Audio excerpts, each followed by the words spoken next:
இன்னைக்கு திருப்பாவை தினம் ஒரு திருப்பாவையில் இன்னைக்கு 30வது பாசுரம் நம்ம வந்திருக்கோம். இது 30 பாசுரம் ஒரு ஒரு நாளும் ஒரு ஒரு பாசுரமாக சேவிச்சிருக்கோம். அதில் இது கடைசி பாட்டு.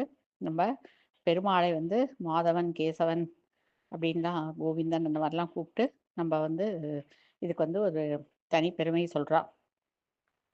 ஸோ அதனால இந்த பாசுரத்தை இன்னைக்கு நம்ம சேவிக்கலாம். இது இரட்டை பாசுரம். ரொம்ப முக்கியமான பாசுரம் கூட. வங்கக் கடல் கடைந்த மாதவனை கேசவனை திங்கள் திருமுகத்து செழியார் சென்றிரைஞ்சீர் அங்கப்பறை கொண்ட ஆற்றை அணி புதுவை பைங்கமலத் தந்தரியல் பட்டர்பிரான் கோதை சொன்ன சங்கத் தமிழ் மாலை 30ம் தப்பாமே இங்கு இப்பரிசுரைப்பார் ஈரிரண்டு மால்வரை தோள் செங்கண் திருமுகத்துச் செல்வத் திருமாலால் எங்கும் திருவருள் பெற்று இன்புருவர் எம்பாவாய். இன்னொரு தடவை சேவிக்கிறேன்.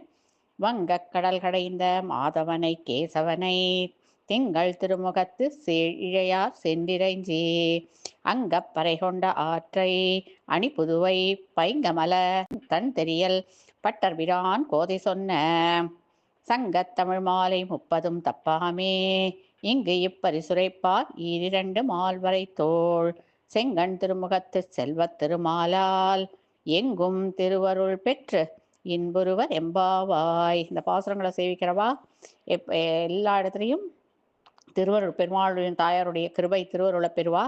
இந்த இந்த பாசுரங்கள் வந்து அதாவது இந்த திருப்பாவை பாசுரங்கள் 30ம் டெய்லி நம்ம அனுசந்தானம் பண்ண வேண்டியது. ஸோ பெருமாளுக்கு பண்ணும்போது டெய்லி காத்தால பண்ணணும். யாராக இருந்தாலும் இந்த திருப்பாவை சேவிக்கிறவாளுக்கு நல்ல ஐஸ்வர்யங்கள் செல்வங்கள் ஆற்றுல வளரும், நல்ல விஷயங்கள் பாசிட்டிவ் வைப்ரேஷன் இருக்கும். ஸோ டெய்லியே இந்த திருப்பாவையை டெய்லியே சேவிக்கலாம். எஸ்பெஷலி அப்படி சேவிக்கிறதுக்கு அவகாசம் இல்லாதவா பூர நட்சத்திரம் மாதம் பூர நட்சத்திரம் வர்ற அன்னைக்கு ஆண்டாள் திருவாடி பூரம் இல்லையா, அந்த பூரம் நட்சத்திரம் வர்ற அன்னைக்கு இதை சேவிக்கலாம், வெள்ளிக்கிழமைகளில் சேவிக்கலாம். அதனால் எல்லாரும் ஆண்டாள் ரங்கமன்னார் திருவருளுக்கு பாத்திரம் ஆகணும்னு நான் கேட்டுக்கிறேன். ஸோ இந்த 30 பாசுரத்தையும் டெய்லி அனுசந்தானம் பண்ணலாம்.